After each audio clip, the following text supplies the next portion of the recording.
Hi, good evening, everyone. I'm Setti, the director of the Institute of Politics here at Harvard Kennedy School. As many of you know in the audience, it is not uncommon for senators, members of Congress, governors, mayors, and even former presidents to be guests in this space.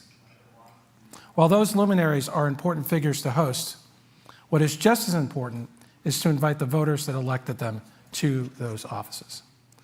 That's why this evening, we're launching a new series at the IOP named Spotlight, Voices Across America, that will seek to elevate voices of voters in the United States. In a moment, you'll meet 14 voters from across America, from different communities, states, and regions. Some of them voted for President Trump. Some of them voted for Vice President Harris. We'll hear about their priorities, their concerns, their struggles, their fears, their hopes for our nation. In June of 1956, right here at Harvard, John F. Kennedy, then a senator from Massachusetts, challenged graduating seniors to focus on shared values.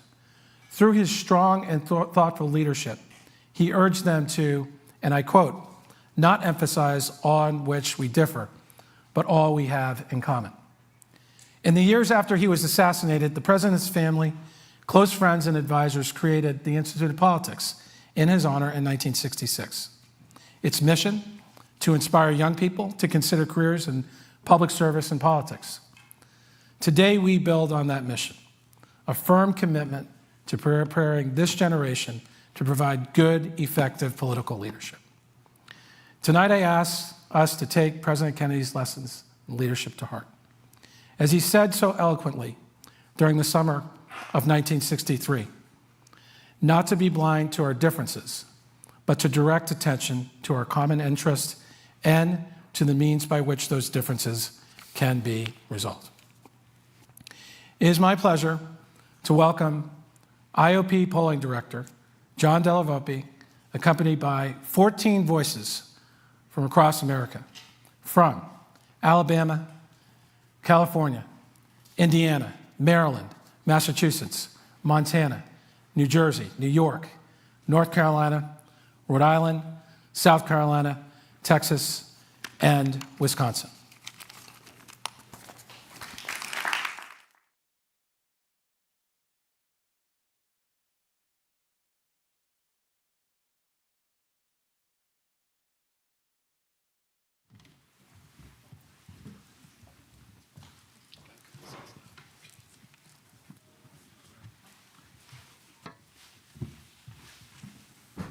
You don't want to be down here near me, Stacy. Kathy. We got a seat down here, too. Mark, you got a seat. Yeah, thanks. Good evening, everybody. How are you? Good. This is something different. We haven't done a forum in the round in a number of years. As Setti said, my name is John Della Volpe, and I am the polling director here. I see our Harvard Public Opinion Project is well represented, which is terrific. Setti and I are going to facilitate a conversation that is somewhere between a focus group and a town hall conversation. It's a different sort of experience than we typically have in the JFK Jr. Forum. For those of you who are not familiar, I wanted just to share just a few things about what a focus group is and why it matters. HPOP, we do quantitative research, survey research. A focus group is qualitative research. It's a guided conversation. We have a few notes here, and it's a space where people can share their thoughts, their experiences. As Setti said, in their own words, it's not a debate, it's not a poll. What we will do, though, is we will pass out some index cards with pens, and if folks in the audience have questions, we will facilitate that, and I'll try to incorporate them as much as I can into the conversation. So if you want to think about those questions, we will collect them by around 6:20 or 6:25 or so. Okay? So as is the a case in a traditional focus group, I'm going to just ask some folks to go around the horn pretty quickly, okay, and give us just a little bit of information. Your name, where you're from, if you work, what you do for work, or something you want to share about that experience, and explain in just a couple of words your best life, okay? How do you define your best life? Who has a microphone? Casey? Okay, Casey, we're going to start with Casey. We'll go to Jarius and then Robert, and we'll go all the way around the horn. Hi, everyone. I'm Casey from New Jersey. I'm 25 years old. I'm currently an associate product manager for vertical farming. I'm happy to be here. What's the last question, by the way? What's your best life? Best life. I love traveling. Actually, I was just in Paris 2 days ago, and I have the opportunity to be here and just talk and just learn, and I'm happy to be here. Excellent, thank you. Pass the mic to Jarius. Great job, Casey. So I'm Jarius. From North Carolina. I'm a Salesforce admin, work with a bank. My best life would be just living and having fun with family and friends. That's just the best life. Excellent. All right, thank you. I'll pass it that way. We'll go Robert. Hi, Robert from Montana. I'm a mining consultant, do a lot of work with engineerings and the next students or next generation of students coming up. Enjoy spending time with my family, traveling, and being able to give back. How old are your kids? 16 this Sunday, and 10. Great. They're in the audience here. And what's your best life? But being able to spend time with them, and then being able to help and mentor, the next generation of students, at least in the engineering where I'm comfortable. Love it. Marlon? I'm Marlon, Birmingham, Alabama. I'm a sales specialist for an industrial supply company.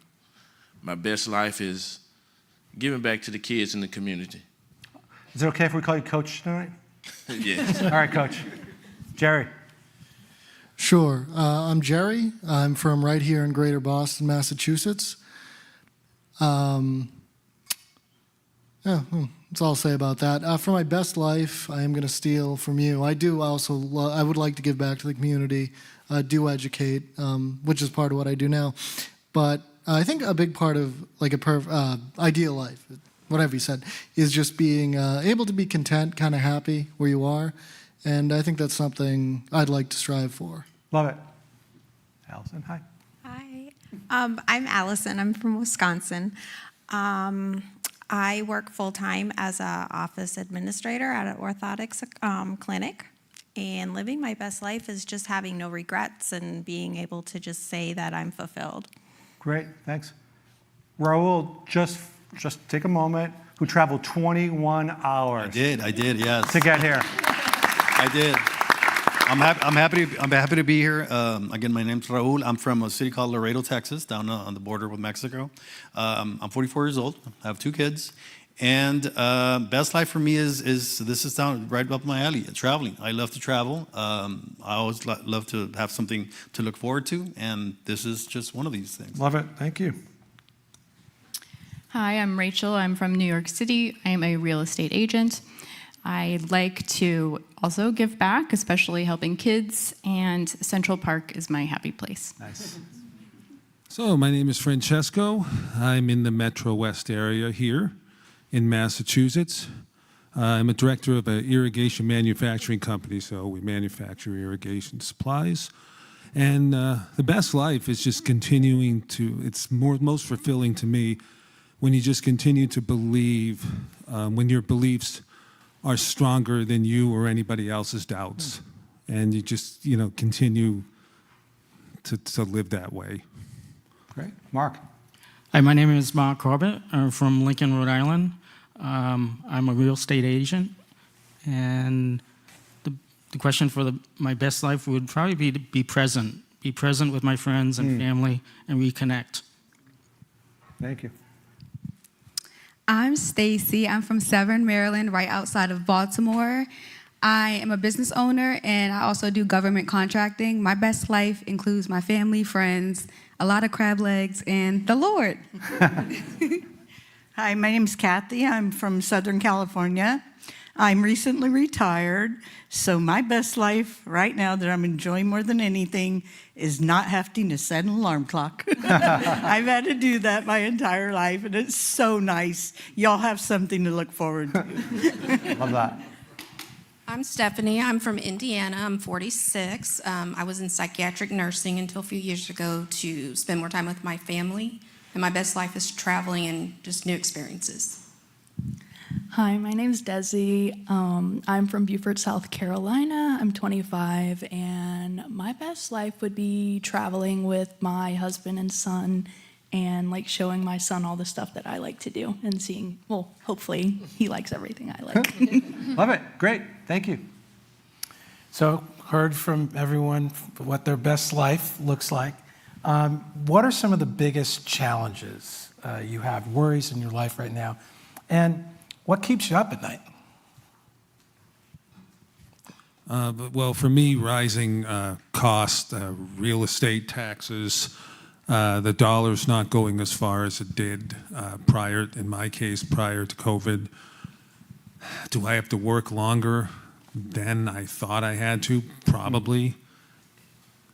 I think about retirement and having to work longer than I anticipated I had to before enjoying retirement. Raise your hand if you connect with what Francesca is saying, right? All of you. I think all of you, right? Already thinking about having to work beyond maybe what you envisioned in your best life a few years ago. Let's hear from someone else. Yeah, I'm gonna kind of piggyback off of that. Like the fact that the dollar is not really worth hardly anything compared to what it was. It's very like discouraging hearing like how your parents could do XYZ like concert for like $20 and then ours is like $200. So it makes it a lot less attainable. And for me, it's been a lingering thing since COVID. It just seems that it's not getting any better, even with a different administration. And I don't see anything getting better in the near future. So I'm worried about that. Raul, when you say things aren't getting better, what are we talking about? And specifically, what are the things that you really go to bed maybe stressed out about that you do hope could get better? Well, where I'm from, South Texas, the wage is a big deal. Low wages, stubborn. It's always been like that. And then the prices, just like the rest of the country, they just go up. Where I'm from, that's one of the things I look for. It's stagnant. Wages are stagnant, but everything goes up. How is it affecting you in your life? Well, you need to make decisions. What priorities? What do you need more now, as opposed to something that can wait? What kind of choices? Well, I would say maybe not necessities, but maybe a new outfit, wardrobe, new pair of shoes. Maybe they can wait a couple weeks more, maybe a couple months. It wasn't like that, But again, since COVID, it's just been stagnant. And my worry is it's just not. I don't see any getting it better anytime soon. Mm-hmm. Others, yeah. Feel free to pass the mic. Me too. As a senior, I'm really concerned about the future of Medicare and Medicaid because all of us seniors seem to be on those. And that's probably the most important thing to us at our age is health care. And secondly, I belong to the LA LGBT Senior Center, and there's already been a lot of cuts made in the funding for things like HIV testing and things that could set our country way back where we used to be when I was a kid. And I really hate to see that. I want to see more acceptance, more equality, more diversity in our country. Thank you. I am concerned about the financial bubble that we're in. Not so much just my own personal survival, because I'm a real estate agent in New York City. There's going to be people moving and needing my work. I think I'm going to make it, but I am concerned about the lack of response to like what I see as a pretty major economic inequality, not inequality, but the financial bubble that we've not really dealt with since 2008. There's a lot of debt out there, not just national debt, but debt in the financial system, and we don't really have a productive economy backing it up. So I'm just concerned about the long-term future for the country, that we won't respond to those greater needs, fundamental economic needs. And when we say what keeps you up at night, we're not necessarily focused just on public policy, just on issues. If that's what keeps you up at night, that's a fair answer. But we're not necessarily looking for that. It could be some other things as well. Coach, and then I may ask another follow-up question. Well, mine is economics as well. Okay. I have an 11-year-old son who plays all the sports.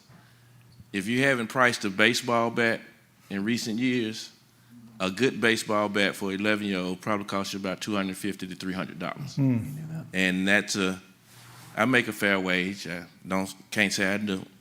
But at the end of the day, golf clubs, baseball, you have to decide, hey, you can't have these now. And it's hard to tell a child no that's doing something progressive.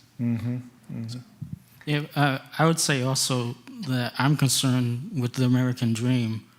It just seems to be getting further and further away for people that are struggling in their income. And it's just, it keeps me up. How do you define the American dream, Mark? Ownership of a house, having a stable job, and being able to make a livable income and not worry about paying $200 for a baseball bat. Interesting that the American dream, owning a house, right? Yes. And affordability too, because even if you look at the rental side of the market, that's just keeps going up and up and up. Okay. As well as the residential. So as we think about these issues, for those of you who haven't shared anything yet, do you think that there's someone out there, an individual, an organization, an institution that understands this and has your back, and hears you and wants to address the many concerns that you have? I think the American people are very strong people, and they look for ways. I know a lot of my friends, even myself, we do side hustles just to bring more money into. Who has a side hustle here? Hold on for half of you, including you, Robert. Yeah. You're in the gold mine business, and you have a side hustle for fun or for Both. For both. Yeah. Okay. So we didn't recruit you based upon how many jobs you have, but about half of you have a side hustle. Okay. So who understands this, and who has your back in this? Allison? Honestly? Yeah, honestly. I don't know. Nobody. And how does that make you feel? Pretty bad. Pretty bad. Pretty lonely. Pretty worried. I have a daughter who's going to be graduating high school in a few weeks. She wants to go into physical therapy. Yeah. That's a great field to get into, but when she graduates, is she going to have a job? And if she does have a job, will she be able to afford rent? You can't. It just keeps going up. Who else feels isolated, lonely, concerned that maybe there's other people not listening? Casey? Yeah, I kind of just want to piggyback. Currently, I feel like I'm in the Gen Z generation. I feel like we're not being heard, and I feel like I don't really see anyone, like for me, that feel what I'm feeling, because I feel like it's mostly, there's not really a lot of people like me in the government right now, and I'm just like, it's hard to there's a break in the political views and just how everyone has their own point of view, but I feel like I don't see myself in that. Well, see yourself as a Gen Z or as a young person? I feel like, the Gen Z or the working, currently 25, working corp employee, and I feel like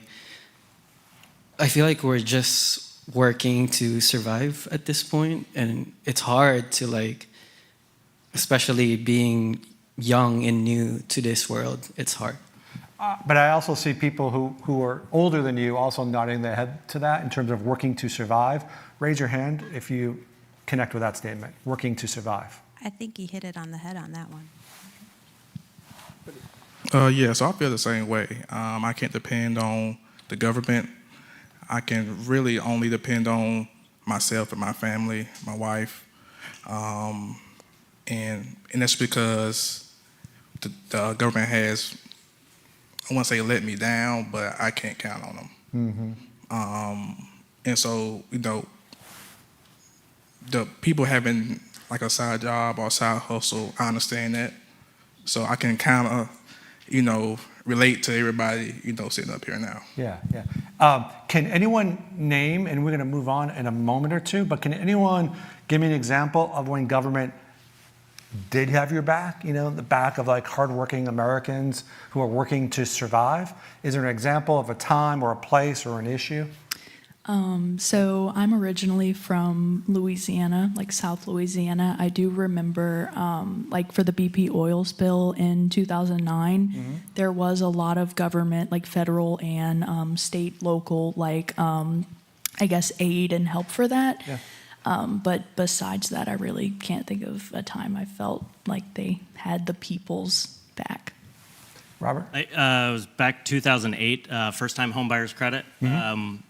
Part of one of the bigger reasons that we were able to actually get to our first home, got us in. Back then, a 100-year-old house in the middle of nowhere, Montana, fairly affordable, $100,000. 10 years later, now it's sitting over 3 times that price, and pretty much out of reach. I also bought, I'm sorry, did I interrupt? No, you're good. I also bought in 2009, so, took advantage. I just felt like around that time, so about 15, 17 years ago,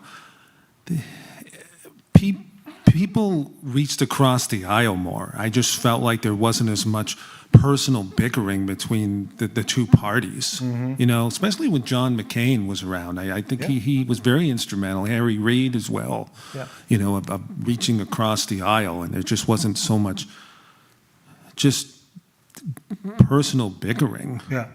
All right, we're going to go to Setti's next question. But before I do that, can anyone on this platform give me one example of government doing something on your behalf, the behalf of hardworking Americans in the last decade? I can go. One example, real quick, and we're going to cut. Yeah, for me, it was during the COVID, during unemployment time. Okay. I got help, definitely. Stimulus check? Yeah, that one. Okay. I did too. Okay. Well, from a small business. From a small business. Beyond the STIMI, anyone else get anything? Remember anything in the last decade, real quick? The fires in California. Okay. We've had a lot of people show up, but that's not always necessarily true in other parts of the country. But they did show up. So what I heard: BP, fire, COVID. I heard traumatic events, crises. Summation of this is very challenging times. I want to ask a very simplistic question, and that is, in one word, can you describe the state of America? Just one word. We go all the way around real fast. One word. Shambles. Shambles. Crazy. Crazy. Help. Help. Isolated. Chaotic. Changing. Lonely. Divided. Undecided. I was going to say uncertain. Pivoting out of this, we're going to do a quick exercise here. Let's just say we are sitting here 10 years from now in this room all together. We're thriving as a country. We're united. What values do you think would have guided us to reach that future? You want to answer that? We're here 10 years from now. I want to say togetherness. I think everybody just needs to just learn to work together and stop trying to just be for yourself and take everybody into account. Okay. What else?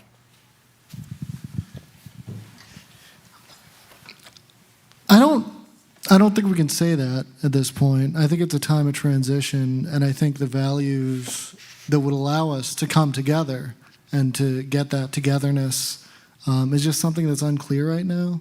And maybe someone else has it. Maybe someone else has the idea and the answer. But I don't really know if one person can answer that. Yeah, I think the country lacks a lot of empathy, like whether it's from the government or it's from the people themselves, like kind of what everyone was saying. We lack a lot of like caring about others. Why is that? What happened? I don't know. I don't know. Someone explain this. I think it reminds me of Dr. Seuss going to the Sneetches. You either have a star or you don't. And until everyone gets back to the point where everyone forgets who was or who they were to begin with and everyone's the same again, we don't get back to that point. Let's think about that for a second. Why are we like chaos, divided, uncertain? Like, what's happening? Why are we? I think for one, there's a lack of respect for each other. And then, if I'm being honest, I feel like in this day and age, everything has become so sensitive. No one's allowed to have an opinion or speak their truth without offending someone, and people don't know how to agree to disagree anymore. And I think that for me, what I've seen, that's the biggest issue. Stacy, what word did you say? What word did you use about the state of the nation today? What word did you use? I didn't say a word, but the state of the nation. If you could describe America in a word, what word? I would say divided. I think somebody else. You would say divided. And does that division, does that impact you? It does.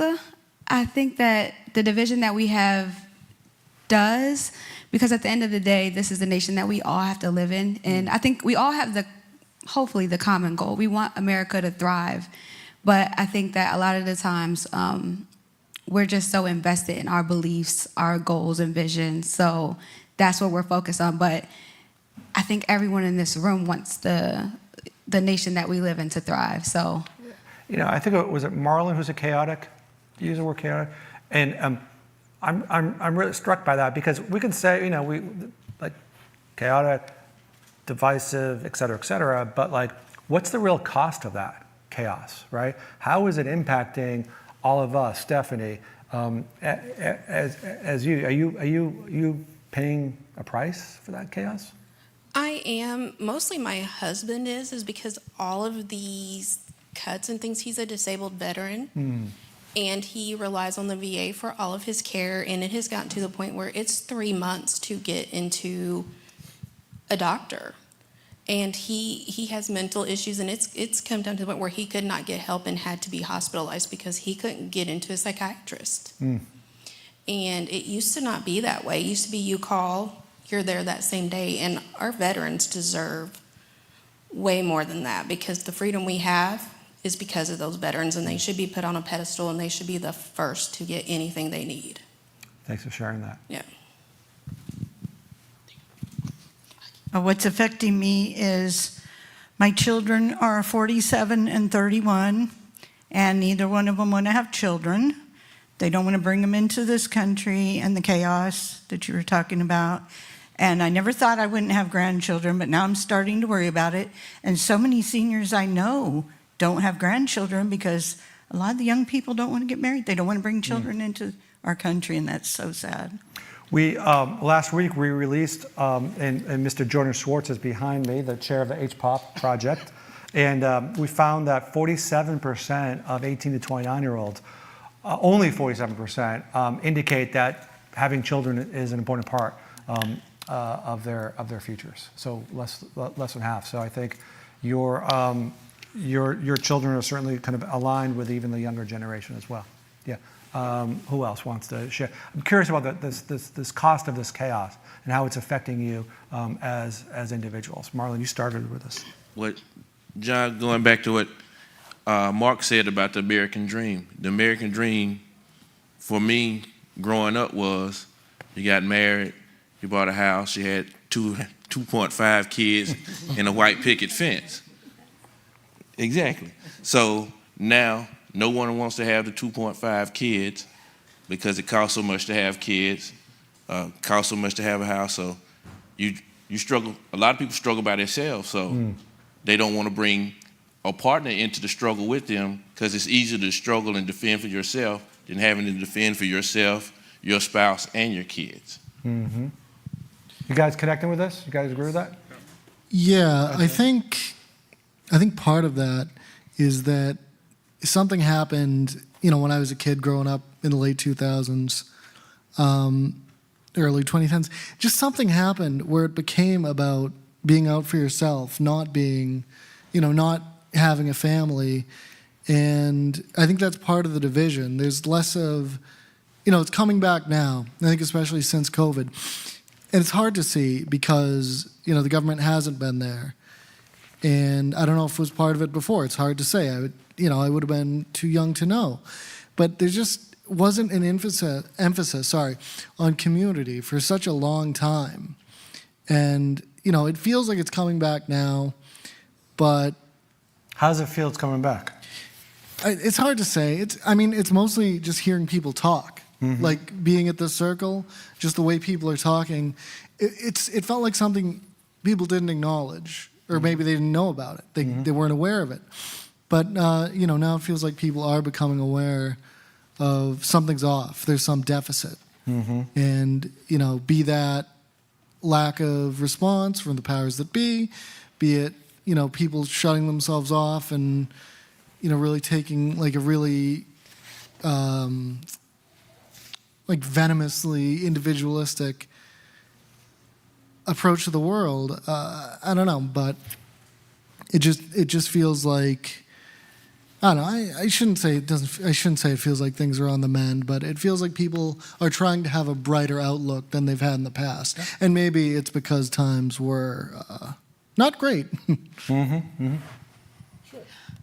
I'm actually relieved that there is a little bit of chaos, even if it isn't perfect, because my fear was actually the lack of change and lack of anybody addressing any of the problems that are going on. So to me, like, even if the changes are a little bit confused and imperfect, at least there's a discussion of them. Let's get down to it, Rachel. What changes are you talking about? Where's that energy coming from that keeps you perhaps somewhat optimistic? I think you said undecided or something, right? So what aspects of the change are you hoping stabilize in a positive way for you and for the rest of us?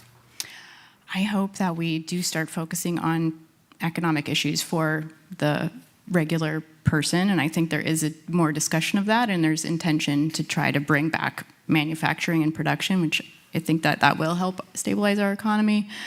The discussion about helping families survive, I think, is important. Mm-hmm. Those are a few key. Do you feel comfortable having a conversation like this, you're from New York City, right? Yes. With your friends and family members and your colleagues at work? No. Who else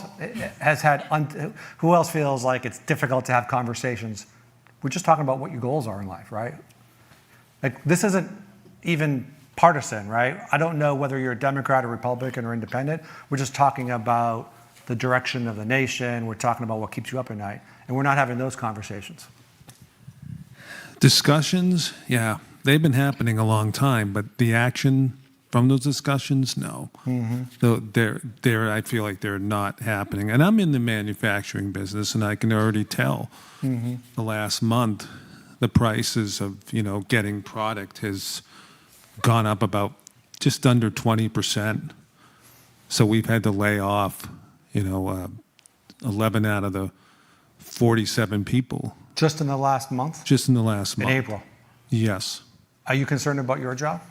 I'm not right now. I mean, I've been there for 15 years. I mean, I'm third to the top, so it's pretty, I feel like it's, but I mean, my office is an open door policy. I mean, I take it almost as hard as they do because, I'm the hiring manager and I'm not the one who actually makes the decision, but I'm told by the two owners of the company to have this sit-down discussions and tell them that, they've been let go, and it's not easy. Who else feels, yourself or someone very close to you, like concerned or real economic pain last month or so? Anyone else? I have Impacting you? Raise your hand if you're being impacted in a significant way. Many of you. A third of you. Yeah, I mean, I just had to renew my car insurance, and I was blown away with what they came back for me. And I was like, where am I going to get this extra $400? Where are you going to get the extra $400? I guess work a little bit more. little harder. I mean, I wasn't asked the question of what my one word was, but I would say frustrated. But I also have another word is hope. I do have hope for America, and we are a great nation, and we can overcome things. What gives you hope? Us, looking at just spending the day with everybody and learning that we have a lot of common ground. Who else has hope? Okay, why? Why do you have hope, Allison? I would say kind of the same thing. Like, you know, when you get strangers together, everyone feels okay to be like saying what they feel and voice their opinion. If you're in a small town and you're with your neighbors or someone you have to see in like the school pickup line, you may not want to do that because you have to see them every single day. So it does feel good to know that there is a vast majority of us that do feel hope and see things going in a good direction eventually. But when you're in that smaller area, it gets hard. It also reminds me of my grandmother telling me stories of what she went through with the Great Depression and how they survived that. Desi, before I move, I have an audience question I'm going to ask in a second. Do you have something you want to share? What gives you hope, Desi? I think kind of what everyone else is saying, just seeing like no one knows whose political party's who, but we all have found, I feel like, you know, everyone I've talked to, you know, I can relate to and get along with, and like it gives me hope that, you know, maybe the government can get there someday, you know, maybe all the people in the country can come together someday. Yeah. One of the questions, thank you, whoever wrote this, was the question is, what facets of your identity are most important to you? Okay, I'm gonna rephrase this just a little bit. That when you vote, okay, when you go to the voting booth, all of you are either Democrat, Republican, or Independent, right? Are you voting as a member of a party, or are you voting with another part of your identity, whatever that might be? So I try to vote for whoever I think is going to be best for the country. And I mean, of course, like everyone's going to have a different point of view of what's best for the country. But are you walking into that voting booth as a Democrat, Republican, as a woman, as a younger person, as a bit like who you want? Like, what is the identity that you're taking into that voting booth? What's most important? I would say probably just a citizen of the United States. I mean, I kind of try to keep in mind not just what would be best for me, but also what's best for like the current situation in the country. So I guess kind of like I'm divided when I walk in there. Okay.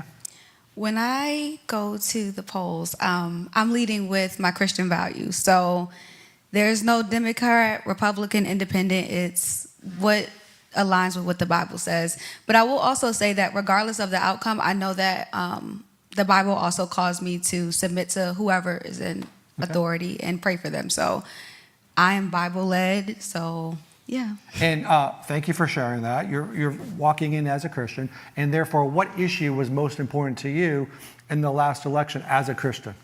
What issue? Yeah. Well, what set of issues? Feel free. Just, I think a lot of social issues that are very prevalent today. I am very empathetic, and I would say I'm very empathetic, but I stand on what I believe the truth is and what the Bible tells me. Yeah. So I'll leave it there. Why? You can share. Why? I don't want to pressure you, but you should feel comfortable if you like to share. We'd love to hear that, but if not, we can move on. Why what? Why do I stand on what the Bible tells me? No, why would you, you want to be more specific about any particular issue? Social issues. So anything you can think of, from abortion to same-sex, LGBTQ. So those are important issues for you? They are, but it's not just that. So I would say financial issues. It's not just the social justice. I think that that's what's in the media, so that's what's emphasized. But I really do look at even the character, which makes it hard sometimes when, you know, you feel like a party could represent mostly what you believe, but the person is not really a representation of what you would believe. So it's a lot of factors. I love So- that. Thank you very much for sharing that, Stacey. Thank you. Casey. I'm an immigrant. I got naturalized here in the United States probably like 2 years ago. And it was my first time voting the recent election. And I'm so proud that I put my voice in there. You know, I'm not going to go into details about like the decision and stuff like that, but I'm proud that as just a newly citizen, I put my voice in, and I'm so proud of myself for doing that. That's great. Anyone else? I'm going to move on in terms of what value you're bringing to the voting booth. Yes. I'll be quick about it. Yeah. I think the value changes. I mean, the values don't change, but my attitude changes between like primary to national elections. And for me, the biggest one has always been in the nationals, foreign policy. Just because America is a big rock thrown into a small pond, I guess you could say, on the world stage. And I like looking into things, especially the news. I don't think it covers everything. I don't watch a ton. But, you know, you look at stuff that happens that the news doesn't report on in Africa and Southeast Asia, Oceania. And that a lot of that factors into me because, again, going back to the early 2010s, late 2000s, just all the fallout of what happened then was just something that, I don't know, weighs heavily on it. Like the Christian values, I think that's the thing that affects the most people that needs to be considered. We have another question. How can America become more united, again, politically? This is essentially a follow-up for what Setti said in terms of if we need to be, what's the pathway to be where we want to be in a decade or so, strong and united? What can we do? Keep writing to. Go ahead. Go ahead. Yeah, so we start with the head of the snake, with Trump. Not disrespecting the previous presidents, not disrespecting the senators. You know, so I think that's where it starts at. Just the disrespect is that's one of the things that one of the reasons why I didn't vote for Trump. It's getting out of control. It's ridiculous. It's immature, and I know he's not going to change. He's almost 80, so it's not going to change. But I think somebody need to sit down and talk to him if they can, and just let them know, you know, if you want to bring this country together, stop being immature. Earl? So I think a little bit more of your question was how can the parties be like they were before, maybe 10, 15 years ago? Especially the Republican Party, in my opinion, has to be back to their core values. I think the Republican Party, it's not a Republican Party. It's a different party right now. Democrats have their own fault as well. Don't get me wrong, but the way it was 20 years ago, 25 years ago when I started to vote, yeah, there was a division, but they had their core values for many, many years, but they met right in the middle until recently, until 2015. So I would like it if, like, the country would stop voting per party and vote per morals. Like, I would love to see more independent candidates that are actually decent. You know, that we have more options, not just one that's not great and another that's not great either. So a handful of you talked about taking the lead from the president and President Trump, but he won't be president, in a handful of years. So with him not, running or being in office, will we become united overnight, or do other things need to happen? Is it just one individual at this point for some of you? No, I don't even think the problem is 10, 15 years old. It's older than that. It's the parties have changed, but look, you look back and you read into it, and the Republican Party before it was the party of Trump was the party of Reagan, and I don't think that held true to core values. really. I just think both. What's the parties value need to most important change. to you in a party? Most important to me in a party? Yeah, what's the, yeah.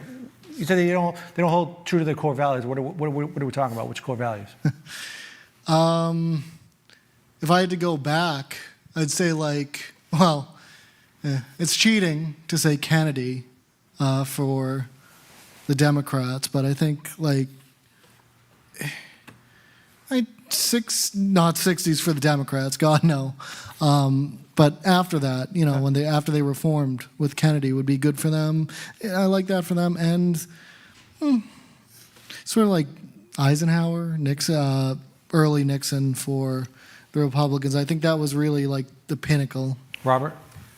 I think it comes down to the tribalistic nature that, you know, and it hasn't been just now or even recent. It's, you know, been happening for a while, but I think it's been more effective in that politics have divided it into, you know, one side or the other.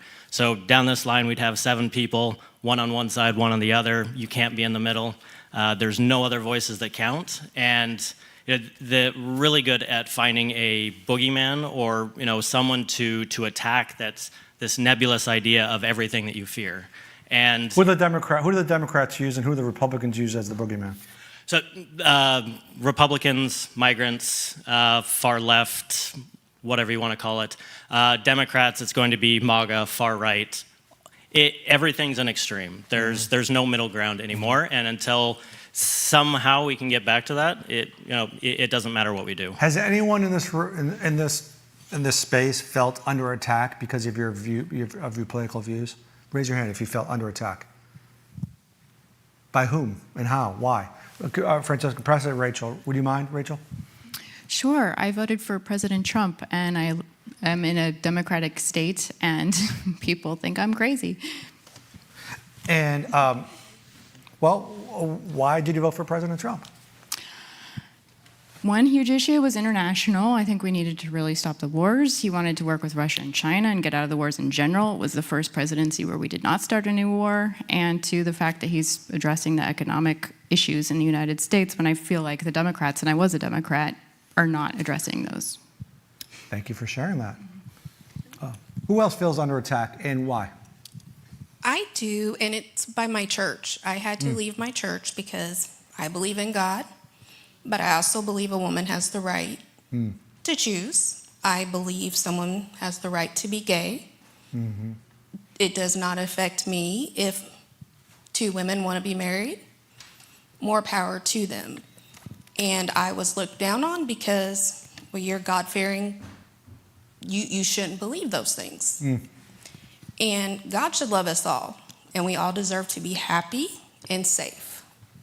That must have been a traumatic experience to feel like you had to leave your... It was. I had been in that church for over 20 years. But I was not going to back down. I believe what I believe in, and I'm not going to be told that this woman who was raped should have to have a baby because... But you had those same feelings and beliefs for 20 years. Yes, and they knew that. And I think since Trump has been elected, it has gotten worse, and it has... I don't know what to call it, but it's more extreme. It's like you have to be white, you have to be married, heterosexual. You know, you have to be at church this, and it's just, it's almost like there's this and this. There's no in between anymore, and you have to choose sides now, and that's not good. Really appreciate you sharing that. Thank you. Other perspectives in terms of those difficult moments?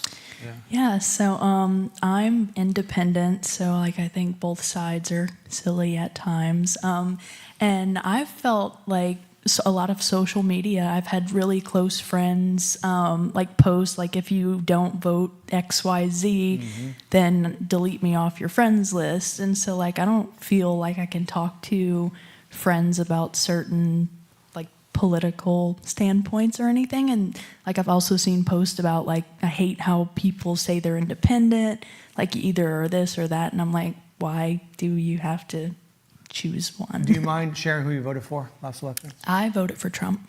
And do you have So, and there were probably some friends on social media who said, if you're voting for Trump, unfriend me. Right. Right? And then, Is that the case? that, and also I've seen one of my close friends, she posted, like, you know, I hate when people say they don't do politics or don't care for politics or independent XYZ. Okay, so what does that friend, okay, or that person that you know not understand about you? What they did not understand about you in terms of why you supported who you supported? I'm going to ask the same thing to someone on the other side in a moment. Well, she also doesn't know who I voted for. Yeah, but and generally speaking, right? What don't we understand about you? Listen, most people who look like you, young, female, did not, you know, most voted for Kamala Harris, right? So therefore, what is it that we might not appreciate about young women who voted for Donald Trump? I think because he's Republican and because of the Republican Party's usual, like, standpoint on, like, a lot of the issues you were talking about, like women's rights and reproductive rights. Yeah. So what was it for you that was important that you want to support him? So I thought he did, I mean, I'm not super into politics, so I don't really know that much, like everyone probably who goes to school here, but I think he would do a good job in the, like, I think he did a good job in the economy, like in his first presidency, but, you know, I was like, the economy's kind of gone to, you know, crap. Yeah. Sorry, but yeah, and I felt like he would do a pretty good job trying to get it back on track. Would they, same thing with Francesco about what don't people who vote differently than you understand about you and your decisions? Now I'm going to. Well, I mean, I let me just say that, you know, I'm an independent who leans Republican. I voted for Trump, and I hung my hat on his first term in the late 2010s. But I'm going to tell you, I regret it. I regret it, not just because of the tariffs, but just he's not the guy, you know, that I knew. I mean, my family's full of veterans. He ran on that all the time. I'll take care of our veterans, take care of our this. And then he cuts all these services. And, you know, my dad is still he's in his 80s. He works, you know, in the veterans. So, you know, I have a little bit of voter's remorse, honestly. Yeah. And I got flack when I voted for him because of the, you know, in this case, because of the 34 counts, you know, convicted on 34 counts. How can you vote for him? Can we light it up? Can we have a little bit of fun right now? All right. Okay, we're going to talk a little bit about the parties. Someone pass the mics around, just like randomly pass them to somebody. Okay. Take it. Okay. Okay, so this one's going to go to Raul. Sure. Okay. This one's going to go to Raul. And then I want to hear from other people. But I don't want to talk about the parties as like political parties or like institutions. We're going to talk about both Democrats and Republicans. We'll start with Democrats. Okay. I want you to think about them as an actual party. Okay. If the Democrat Party was a party, think about that for a second. Okay. Okay. What would that feel like? What kind of people would be there, right? How would they carry themselves? What kind of entertainment, what kind of music is happening? I think it would be like when we were in high Hold on, school. let me finish this. Let me go here. So I want to give you plenty of things. I want to give you plenty of things to think about, right? But I want you to describe in vivid detail what that party feels like. I'm going to go to Raul first. He came all the way. He didn't just come from Lincoln, Rhode Island. He came from Laredo, Texas. I'm going to get to you in a second. Okay? Describe to me. So it feels like a group of Democrats. I guess the conversations would be, liberal conversations. What does that mean? We're breaking it down now. Okay. Nowadays it would just be, just against the Republicans, against what they stand for. The MAGA has taken over Republican Party. Again, it's not the same. I think that would be like the Reagan Republican Party. That's gone. Okay, so who's going to be there? What kinds of people are going to be there? How they carry themselves? As far as like gender or whatever, like describe it. The Democratic Party is a party. People, is it people like us here on the stage?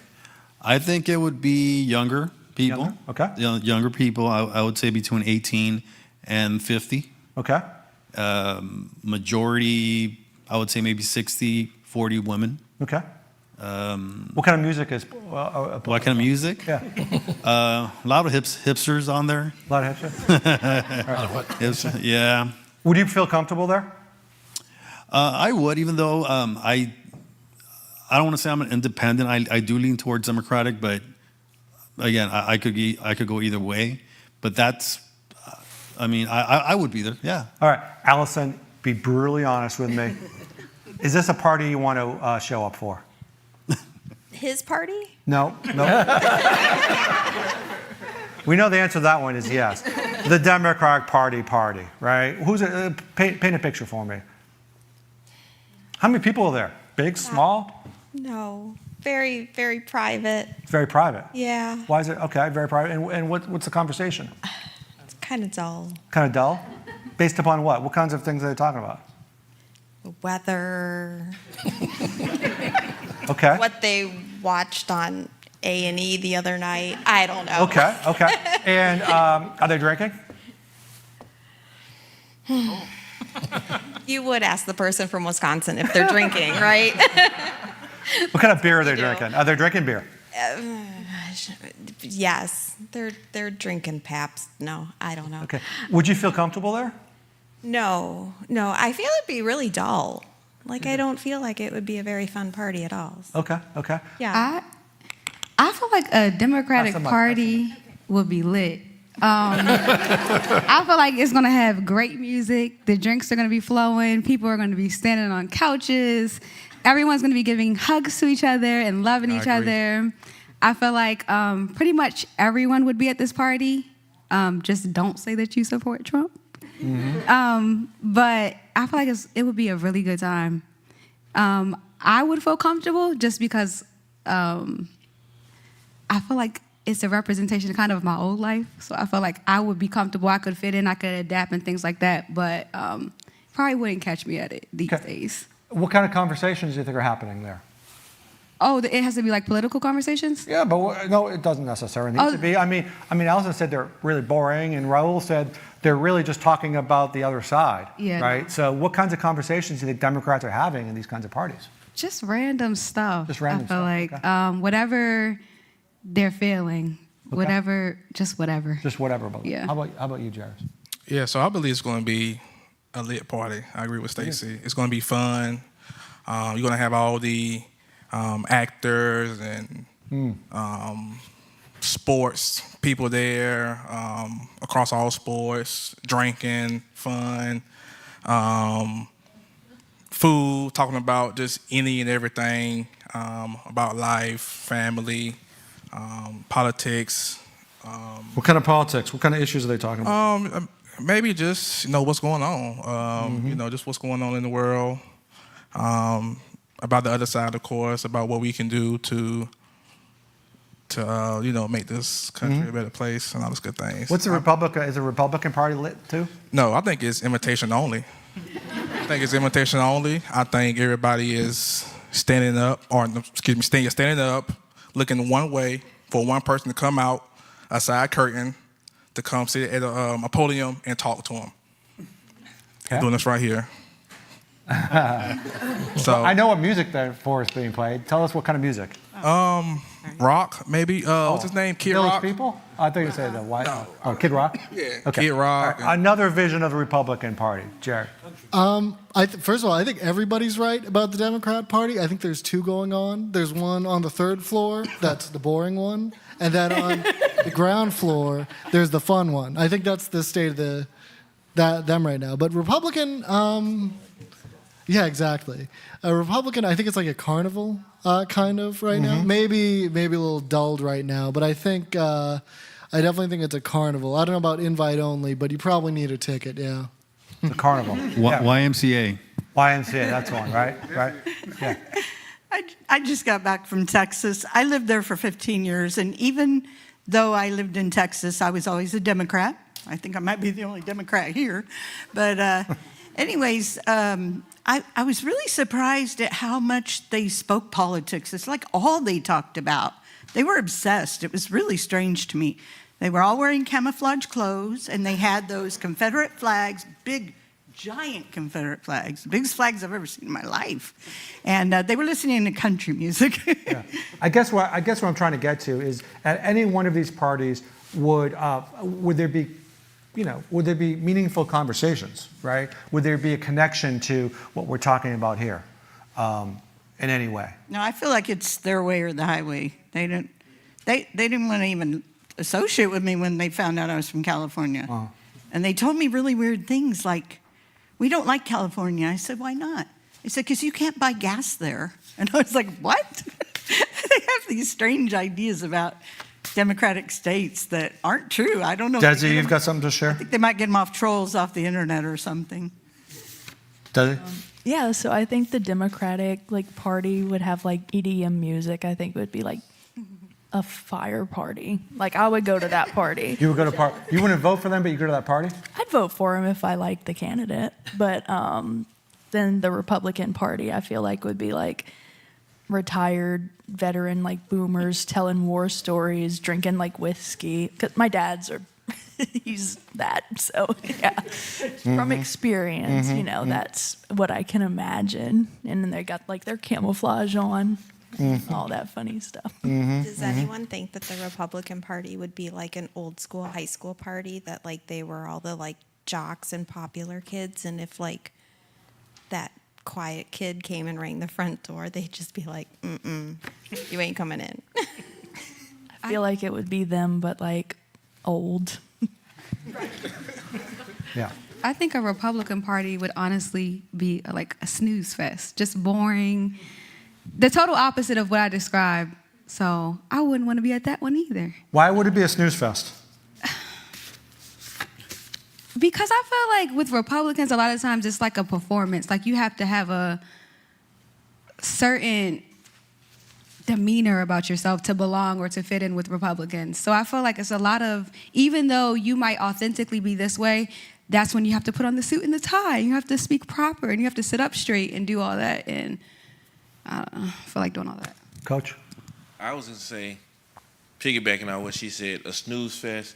This would be more of a pissing contest. Well, I did this, and I did this, and I did this, whatever you done.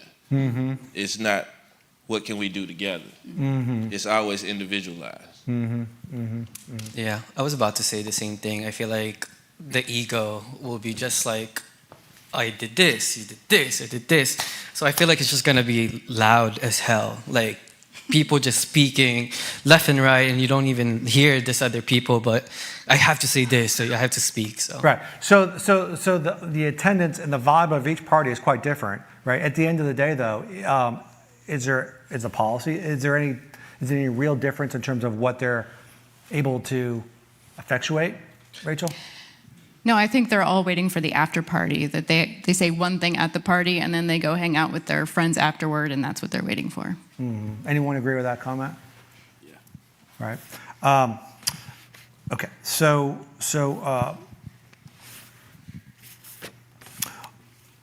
this is being live streamed, and it'll be on YouTube. And the fun thing about this is we don't know who's watching. Mom, maybe, might be watching, but who knows? Maybe your representative in Washington is watching. Maybe your senator. Maybe the Speaker of the House. Maybe the President is watching, right? We're certainly paying close attention. And I want you to think about what you would want all of us, and more importantly, leaders in Washington, to understand about you, right? What is the one thing that they could do to make your life better, right? To help you achieve your best life, right? And think about that for a second, and then we'll start with Jerry, and we're going to kind of go around the horn, and we'll end with Marlon. We're going to go this way. Allison will be next. What's your message to those watching? Just lock down, lock in, cut the fat, work on the things that need to be worked on, Bills don't need to have 50. Time out for a second. That's nice. That's not specific. I want to be specific. What is the one thing, if you could do anything, If I could do anything, if they could do anything on your behalf, be as specific as possible, what could it be to make you live your best life right now? How is cutting the fat going to make your life better? it'll just make things move faster. That's what I want. Okay. Okay, great, thanks. Allison, Think about the future for our children. think about the future for our children. And what specific thing about the future? Make sure there is one. Make sure they can live in it. They can thrive. Make sure there's a future for your children. Yeah. Raul. Equality, from the part from Texas I am, that's the big thing. Equality, just think of everybody, just not just the red or blue states. Equality. When you say think of everybody, who are you thinking about that made you say think of everybody? Well, both Democrats, Republicans, Hispanics, blacks, whites, everybody. Where I come from, it's 95% Hispanics, and it's one of the poorest regions in the U.S., and it's been like that for forever. Mm-hmm. So if it has to be something specific, that would be my specific. Think of everybody. Rachel? To get out of the adversarial mentality globally, with the idea that so-and-so has to be our enemy, and if we actually embrace other nations as our partners, then our economy would benefit as well. Please give me more tax credits as a homeowner. Oh, sorry. I would say if it was directed to the resident is know that the middle class people are struggling. We're really struggling, and you need to do something to improve that, to make life just a little bit easier. People shouldn't have to do side jobs just to pay their insurance for their car. This is a little bit repetitive and probably not popular, but the only thing that you guys can do is pray for me because my help comes from the Lord. So get those prayers through on my behalf. Oh, in the nation too, not just me. That's understood. I want to figure out a way for X, Y, and Z generations to be able to buy homes. I think that's one of the biggest problems. They're not able to buy homes, and that's why a lot of them don't want to have children, and that's why a lot of seniors, I can't believe how many seniors don't have grandchildren. When I was younger, I never would have even thought that was possible. And here we are. So many of the seniors I know, over 50% at least, don't have grandchildren. So if they can make a way for them to be able to afford houses, keep houses, maybe they would have some children for us. Does anyone know anyone in your life or in your small circle who has who's been without a home or on the verge of being without a home? Can you just raise your hand if you know someone? Keep your hands up here for a second, okay? So half of this group, probably more. I'm not that great at math. Put your hands down. Tell us you know someone who's been homeless or on the verge of homeless, right? There isn't, as I said to you earlier, I spent a lot of time traveling around the country. There isn't a focus group that I have assembled in years, and many years, regardless of where we are, where that number doesn't come up. Right? I don't think it's talked about nearly enough. A couple of years ago, our students in our survey group found, I think, that 39% of younger people were concerned about that in their future. And you can see that through the reaction in this room. Thank you for sharing that. I just wish the government could realize that these decisions, it seems like it's just all about the bottom line right now. And I just wish they could see that it is really affecting all of humanity. Physically, mentally, financially. And I just wish they could see that and try to just really help people, because it should all be about us all trying to help each other, not just our bottom line. Does anyone else feel like the politics today is impacting your mental health in a negative way? Really? Okay. Almost everybody. Desi? I would say stop spending tax dollars on stupid stuff and stop cutting stuff that people actually need. Thank you. For me, I hope and praying, manifesting that everyone, have a way to achieve the American dream, because I feel like currently we can only achieve that if we're sleeping. It's a dream. And also just basically, I hope that everyone just speak up and have the voice, because it's better to be heard and seen rather than just be quiet. Thanks, Casey. So I would say stop being so negative on both sides of the aisle. Try to come together and also think about the future. Mm-hmm. I think we fail in isolation. So, the more that we can do to prop each other up, prop up our country, build partners, build communities and relationships, the better off we're going to be. No pressure, Coach. No pressure. What has not been said? What do you want to say? Piggybacking off basically what everybody said, it's going to start from the ground up. We got to rebuild communities in order to rebuild America, and where everybody works together. You have communities that are on this side of the fence that are thriving, communities on this side of the fence that are falling apart. If they meet together, everybody can eat and eat effectively. Mm-hmm. Our lives depend on that. Some of our lives depend on that, them being more bipartisan and meeting in the middle, Who agree? Thank you for sharing that. And I saw some people raise your hand for a second if you agree with Francesco said in terms of your lives literally depend on. Not every aspect, but. Yeah, raise your hand if.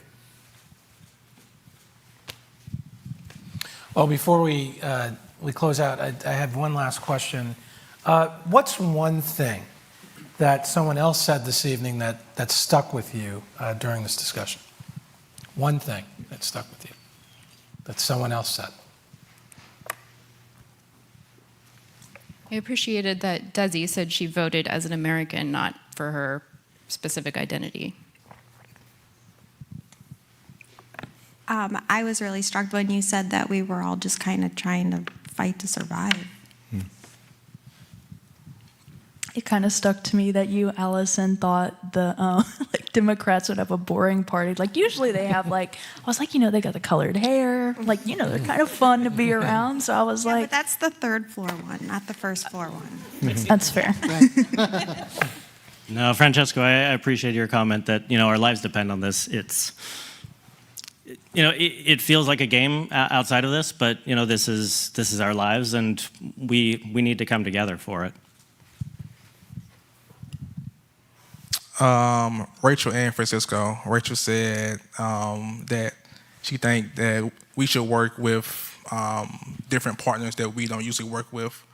And then that stuck with me. And also Francisco, what Robert just said, our life really depends on the government and, trying to get us out of the situation that we're in now. I appreciated what Casey said, that a couple of years ago he voted for the first time because he just became a citizen. How proud he was of that. So I appreciate that a lot. Anyone else? Well, I just want to thank you so very much for traveling here and really sharing some pretty intimate things about yourselves and your family and your thoughts. It takes a lot for someone to share those thoughts in a public setting like this. So I'm really grateful that you made the decision to come here and really engage in this conversation. Can you please give our voices across America a round of applause for this really deep, enriching discussion? I just want to say one thing. I feel like, we've heard everyone's voices, and I hope that we build a great connection here, and I feel like hopefully it doesn't change once we go into the room because we heard someone's opinions and, it sucks, but, it's fun. Let's just keep it that way, and I hope that it doesn't change because I enjoyed every single one of you, so, yeah. I just want to say that we should have 1 million of these all over the country Because when We can people do that. actually sit down together and meet each other, not on the internet, but in person, it makes such a huge difference. And we'd be surprised how much we have in common. You know, so much more than it looks like on the internet. Yeah, maybe. Yeah, I agree with Kathy a lot. Maybe we should come back at the end of the 4 years to see, you know, what has changed, what hasn't changed. Yeah, I think it'd be fun. I think we just need to get rid of the labels Republican, Democrat, Independent. We're just all Americans. That is a great way to end it, I think. It is a great way to end it. It is a great way to end it. Thank you so much. This is extraordinary, I think, for us to earn the respect of you traveling all the way out here to spend a couple of days of your life to share with us what's happening. So thank you so much. Thank you.